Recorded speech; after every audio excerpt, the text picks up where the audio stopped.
माँ लक्ष्मी कहती हैं कि घर की 5 चीज़ें दूसरे को देने से आती है भयंकर गरीबी। प्रिय भक्तों, आज हम आपको माँ लक्ष्मी की एक प्राचीन कथा सुनाने जा रहे हैं। इस कथा के माध्यम से आपको पता चलेगा कि एक स्त्री को अपने घर की कौन सी चीज़ें दूसरे को नहीं देना चाहिए। जो भी स्त्री ये चीज़ें दूसरे को दे देती हैं, माँ लक्ष्मी उसको घर को छोड़कर चली जाती हैं। इसलिए श्रोताओं, आप इस कथा को पूरा जरूर सुने, क्योंकि आधा अधूरा ज्ञान घातक होता है। जो भी इस कथा को पूरा सुनता है, माँ लक्ष्मी उसकी झोली खुशियों से भर देती हैं। तो चलिए बिना देरी किए आपको वह प्राचीन कथा सुनाते हैं। भक्तों, पूर्व काल की बात है। मध्य देश की एक अत्यंत शोभायमान नगरी थी। उस नगरी में एक सुकन्या नाम की स्त्री अपने पति और सास ससुर के साथ निवास करती थी।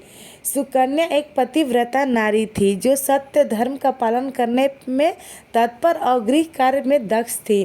सुकन्या का स्वभाव अत्यंत दयालु था। वह सदैव दूसरों की सहायता किया करती थी। सुकन्या का पति संजय एक वैश्य था। उनकी अनाज की एक दुकान थी और वह बाजार में लोगों की ज़रूरत की चीज़ें बेचा करता था। सुकन्या अपने पति से बहुत प्रेम करती थी। वह अपने पति को ही परमेश्वर मानकर उसकी सेवा करती थी। सुकन्या नित्य पति से पहले जागती थी, अपने घर का आंगन स्वच्छ करती थी, फिर रंगोली बनाकर आंगन की सजावट करती थी। उसके बाद वह अपने घर को स्वच्छ रखती, फिर स्नान आदि कार्य संपन्न करके वह तुलसी को जल देती थी और देवी देवताओं की पूजन करती थी। इस प्रकार से वह रोज अपने नित्य कर्म करती थी। सुकन्या ने कभी किसी का अनादर नहीं किया। वह सभी के साथ मधुर बाणी से बातें करती थी। सभी लोग सुकन्या को देखकर कहने लगे थे कि यह तो साक्षात लक्ष्मी के समान गुणों वाली स्त्री है। यह अपने परिवार का कितनी अच्छे से ख्याल रखती है। इसके अलावा सुकन्या दान धर्म करते समय कभी अपने हाथ पीछे नहीं खींचती थी। उसके द्वार पर जो भी याचक आता वह उसे दान दिए बिना नहीं भेजती थी। उसके द्वार से कोई खाली हाथ नहीं जाता था। जो भी भूखा उसके द्वार पर आता तो भरपेट भोजन करके ही लौटता था, जिससे उसके द्वार पर आए हुए सभी याचक अत्यंत प्रसन्न होकर उससे आशीर्वाद देकर लौट जाते थे। इतना ही नहीं, सुकन्या अपने पड़ोसियों की भी सहायता करती थी। उसके पड़ोस में जो भी गरीब और दुखी लोग रहते थे, उन्हें भी वह नित्य भोजन दिया करती थी। पड़ोसियों को जो जो चीज़ें लगती, सुकन्या बिना विचार किए ही दे दिया करती थी, जिस कारण से सुकन्या के पड़ोसी भी उसका बहुत अधिक सम्मान करते थे। वे कहते थे, अहो, ये सुकन्या तो साक्षात देवी है। देवी साक्षात माँ अन्नपूर्णा ने ही सुकन्या के रूप में जन्म लिया है। लोग जब भी सुकन्या की प्रशंसा करते तो वे सभी उसके विषय में अच्छी बातें ही कहते, लेकिन लोगों की बातें सुनकर भी सुकन्या ने कभी घमंड नहीं किया। वह उन सभी को आदर और सम्मान से ही बातें करती थी। फिर एक दिन की बात है, सुकन्या की एक पड़ोसन उसके घर पर आती है। सुकन्या उसका स्वागत करती है और बड़े प्रेम से उससे कहती है, हे बहन, हमारे घर में तुम्हारा स्वागत है। आज किस कारण से तुम्हारा मेरे घर पर आगमन हुआ है? यदि कोई वस्तु चाहिए तो मुझसे मांग लो, मैं तुम्हारी अवश्य मदद करूंगी। सुकन्या की पड़ोसन कहती है, हे सुकन्या बहन, आज मेरे घर पर बहुत से रिश्तेदार आए हैं। इसके लिए मैं भोजन बना रही हूँ, इसलिए मैं तुम्हारे पास रोटी बनाने के लिए चकला, बेलन और तवा मांगने आई हूँ। यदि तुम कुछ समय के लिए मुझे चकला, बेलन और तवा दे देगी तो बड़ी कृपा होगी। मैं काम हो जाने के बाद तुम्हें जल्दी ही लौटा दूंगी। सुकन्या कहती है, हे बहन, इसमें क्या बड़ी बात है? अभी मुझे चकला बेलन की आवश्यकता नहीं है, इसलिए तुम मेरा चकला बेलन और तवा ले जा सकती हो। रुको, मैं अभी तुम्हें लाकर देती हूँ। फिर सुकन्या रसोई घर में जाती है और रसोई घर से चकला बेलन और तवा लाकर उस पड़ोसन को देती है। तब पड़ोसन कहती है, हे बहन, तुम्हारे बहुत बहुत धन्यवाद। आज तुमने मेरा काम सफल कर दिया। मैं अपने मेहमानों को भोजन कराकर तुम्हारा चकला बेलन जल्दी से लौटा देती हूँ। सुकन्या कहती है, हे बहन, चिंता की कोई बात नहीं है। जब तुम्हारा कार्य पूर्ण हो जाएगा तब तुम मुझे लौटा देना। फिर वह पड़ोसन सुकन्या का चकला, बेलन और तवा लेकर चली जाती है। कुछ समय बाद अन्य एक स्त्री सुकन्या के घर पर आती है और सुकन्या उसका भी प्रेम से स्वागत करती है और पूछती है, पधारो बहन, आज तुम्हें मुझसे क्या काम है? संकोच न करो और बताओ तुम्हें मुझसे क्या चाहिए, मैं तुम्हारी मदद जरूर करूँगी। तब वह स्त्री कहती है, हे बहन, मेरे घर में बहुत गंदगी हो गई है और मेरे घर को साफ करने के लिए मेरे पास कुछ भी नहीं है, इसलिए मैं तुम्हारे पास झाड़ू मांगने के लिए आई हूँ।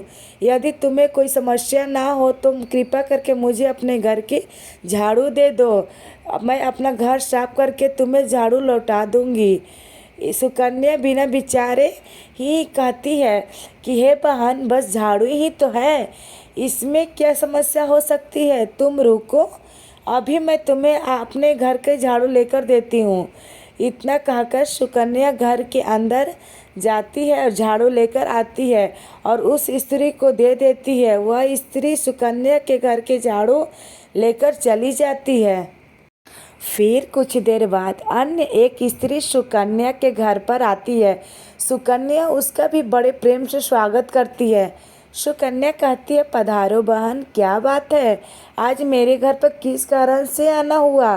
तुम्हें जो कुछ भी चाहिए निसंकोच होकर कहो, मैं तुम्हारी सहायता करने का प्रयास अवश्य करूँगी।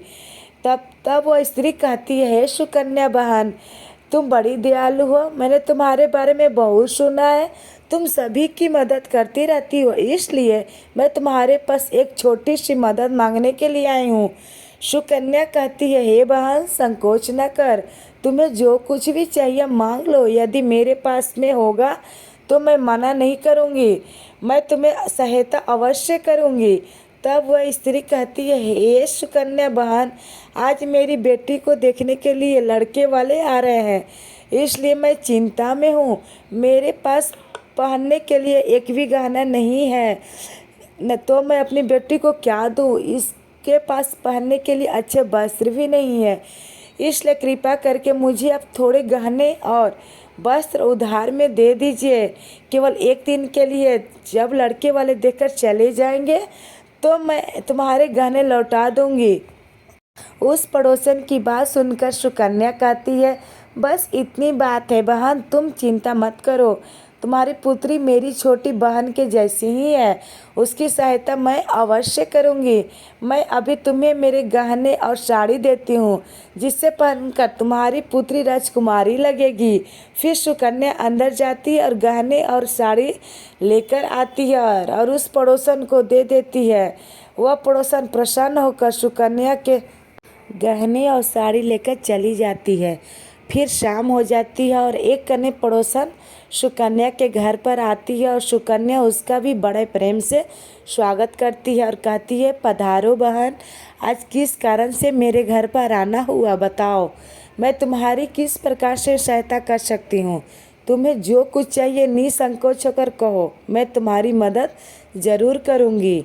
वह पड़ोसन कहती है, हे सुकन्या बहन, तुम बड़ी दयालु हो और तुम सभी की मदद करती हो, इसलिए मैं तुम्हारे पास आई हूँ। मेरा बच्चा भूखा है और उसे पिलाने के लिए दूध नहीं है, इसलिए मैं तुम्हारे पास दूध मांगने के लिए आई थी।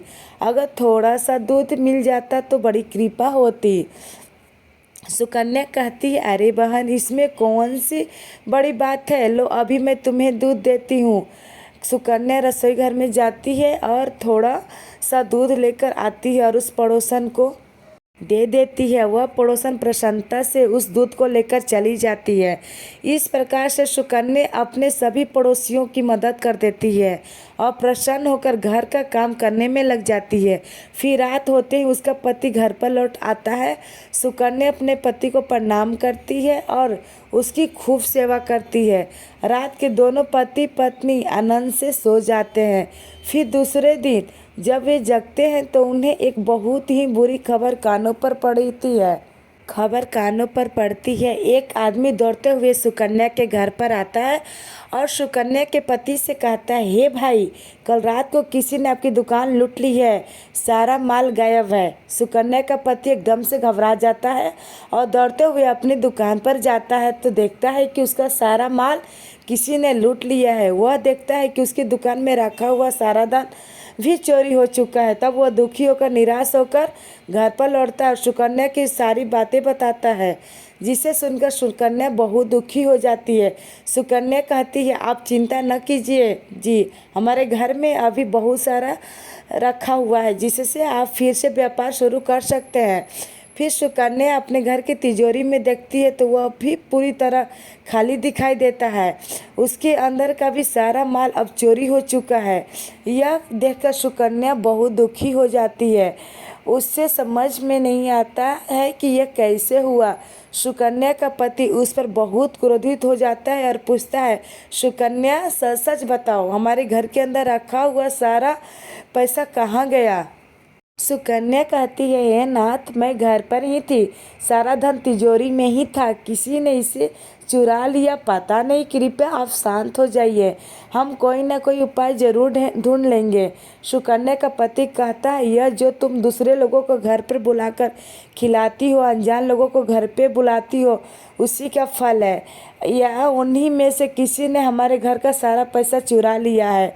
क्रोध में आकर सुकन्या का पति उसे भला बुरा कहता है। सुकन्या की सास भी उसे बहुत कोसती और कहती है, तुम ही इन पड़ोसियों को घर की चीज़ें देती रहती हो, बिना सोचे किसी की भी मदद कर देती हो, उन्हीं में से किसी ने सारा पैसा चुरा लिया है। घर के सभी लोग सुकन्या को भला बुरा कहने लगते हैं। फिर सुकन्या अपने पति को दिलासा देते हुए कहती है, हे नाथ, मैंने मेरे कुछ गहने अपनी पड़ोसन को दिए हैं, मैं उसके पास से गहने लेकर वापस आती हूँ। फिर सुकन्या उस गरीब पड़ोसन के घर पर जाती है तो देखती है कि उसके घर पर कोई नहीं होता है। वह स्त्री भी घर छोड़कर सुकन्या के गहने लेकर भाग गई होती है। सुकन्या निराश होकर घर पर लौटती है और अपने पति की सारी बातें बता देती है। सुकन्या की बात सुनकर उसका पति आग बबूला हो जाता है और सुकन्या को भला बुरा कहने लगता है। सुकन्या का पति कहता है, सुकन्या, तुम बड़ी मूर्ख हो, तुम्हारे ही कारण हमारा सारा धन और वैभव चला गया है। तुम्हारे दान देने की आदत के कारण ही हमारे ऊपर यह मुसीबत आन पड़ी है। अब तुम इस घर से में नहीं रह सकती, तुम अभी इस क्षण इस घर को छोड़कर चली जाओ। सुकन्या कहती है, हे नाथ, आपके सिवा मेरे इस दुनिया में कोई नहीं है, मैं आपको छोड़कर कहाँ जाऊँ? सुकन्या का पति कहता है, तू कहीं पर भी जा, लेकिन अब इस घर में तू नहीं रह सकती। तेरे ही कारण मेरा सब कुछ बर्बाद हो गया है। इस घर में रहेगी तो बच्चा खुच्चा सब नष्ट हो जाएगा। सुकन्या अपने पति के हाथ जोड़कर विनती करने लगती है, हे स्वामी, ऐसा न कहिए, मैंने कोई अपराध नहीं किया है, आपके बगैर मैं जीवित नहीं रह सकती। मुझे दासी को आप घर से मत निकालिए। लेकिन सुकन्या का पति उसकी एक नहीं सुनता है और उसे अपने घर से धक्के मारकर निकाल देता है और कहता है, अब तू इस घर से चली जा और लौटकर मत आना। चाहे तो किसी नदी में कूदकर अपनी जान दे दे, लेकिन अब तू इस घर में मेरे साथ नहीं रह सकती। फिर सुकन्या दुखी होकर रोते हुए अपने पति के घर को छोड़कर चली जाती है। चलते चलते सुकन्या माता लक्ष्मी के मंदिर में जाती है और माँ लक्ष्मी से प्रार्थना करते हुए कहती है, हे माँ, मैंने ऐसा कौन सा पाप किया है जो मेरी ऐसी दशा हुई है? हे माँ लक्ष्मी, मैं तो नित्य आपकी पूजा करती थी, फिर भी आपने मेरा घर क्यों छोड़ा? कृपया मुझे बताओ। माँ, मैंने ऐसा कौन सा अपराध किया जो आप मुझसे रूठ गई हो? फिर सुकन्या वहीं पर बैठकर सोचने लगती है, यदि मेरे पति मेरा स्वीकार नहीं करेंगे तो मैं जीवित रहकर क्या करूं? यदि मेरे ही कारण मेरे पति की दुर्दशा हुई है तो मुझे जीवित रहने का कोई अधिकार नहीं है। इतना सोचकर सुकन्या अपने प्राण देने के लिए नदी की तरफ जाने लगती है।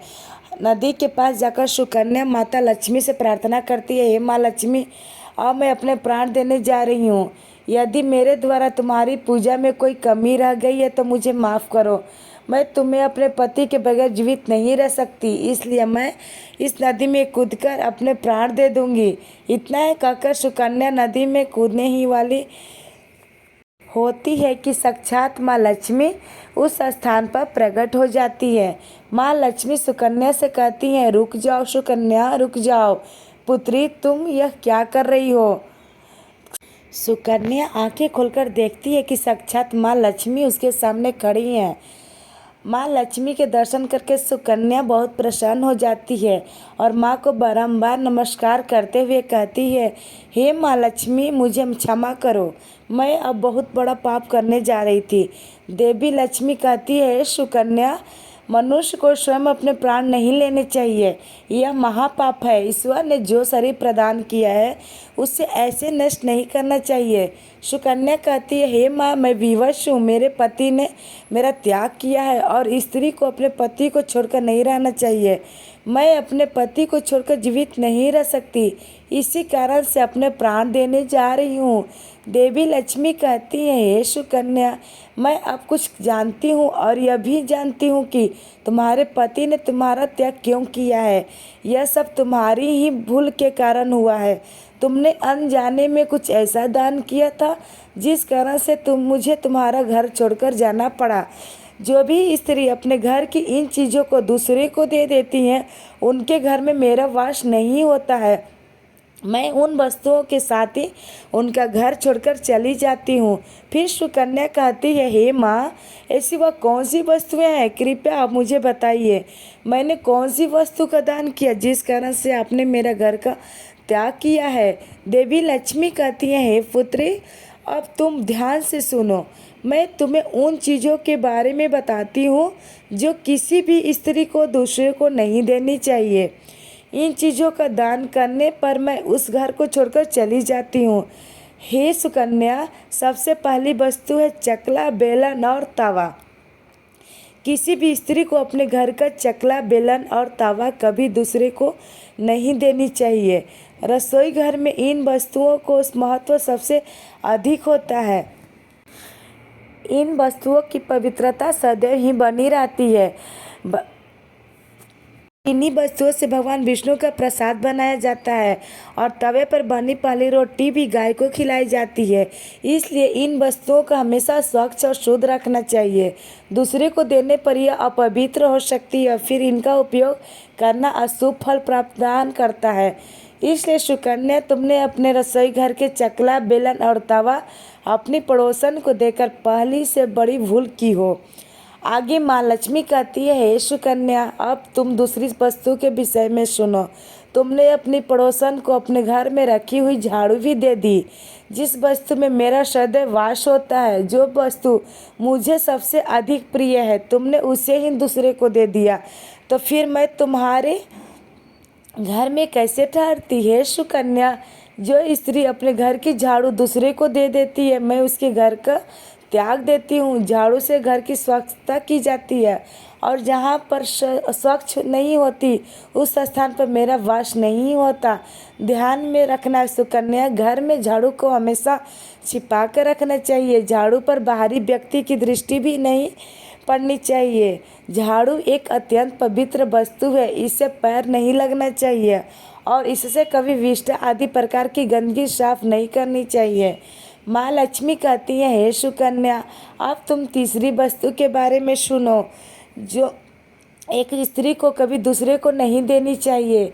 वह वस्तु है आभूषण। एक स्त्री को अपने आभूषण कभी अन्य महिला को नहीं देना चाहिए। मैं सदैव ही आभूषणों में वास करती हूँ। स्त्री के 16 श्रृंगार में गहनों का बहुत अधिक महत्व होता है। एक विवाहित स्त्री को अपने आभूषण कभी अन्य स्त्री को पहनने के लिए नहीं देने चाहिए। जो स्त्री अपने आभूषण अन्य स्त्रियों को देती हैं, उसके जीवन में दुर्भाग्य आता है। हे सुकन्या, अब मैं तुम्हें चौथी वस्तु के विषय में बताती हूँ।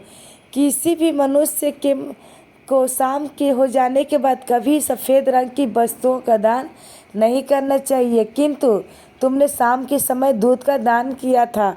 शाम को दूध का दान करने से जीवन में दुर्भाग्य आता है। शाम को सफ़ेद रंग की चीज़ें दान करने से मनुष्य के जीवन में अशुभ काल आता है।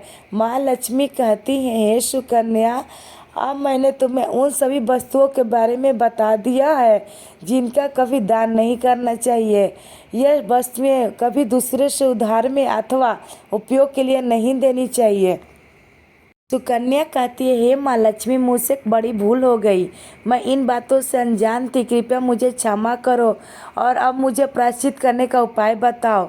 देवी लक्ष्मी कहती हैं, हे सुकन्या, तुमने प्रायश्चित पहले ही कर लिया है, इसलिए अब तुम अपने घर पर लौट जाओ। मैं तुम्हें तुम्हारा संपूर्ण वैभव और धन संपत्ति लौटा देती हूँ। इतना कहकर माँ लक्ष्मी उस स्थान से अंतर्ध्यान हो जाती हैं। फिर सुकन्या भी माँ लक्ष्मी को धन्यवाद करती हैं और उस स्थान से घर की तरफ जाने लगती हैं। तभी उसका पति ढूंढते हुए उसी की तरफ आ रहा होता है। वह सुकन्या के पास आकर उससे क्षमा मांगता और कहता है, हे सुकन्या, मुझे माफ़ करो, मैंने तुम्हें बहुत भला बुरा कहा था। तुम तो साक्षात देवी के समान हो। माँ लक्ष्मी की कृपा से हमें अपना सारा धन वैभव वापस मिल गया है। जिन लोगों ने हमारा धन लूटा था उन सभी ने हमारा धन हमें लौटा दिया और तुम्हारा नाम लेते हुए क्षमा मांग ली है। यह सुनकर सुकन्या बहुत प्रसन्न होती है और अपने पति के साथ घर पर लौट जाती है। माँ लक्ष्मी की कृपा से सुकन्या के घर में फिर से सुख समृद्धि आती है और उसके बाद से सुकन्या ने अपने घर की यह 4 चीज़ें कभी दूसरे को नहीं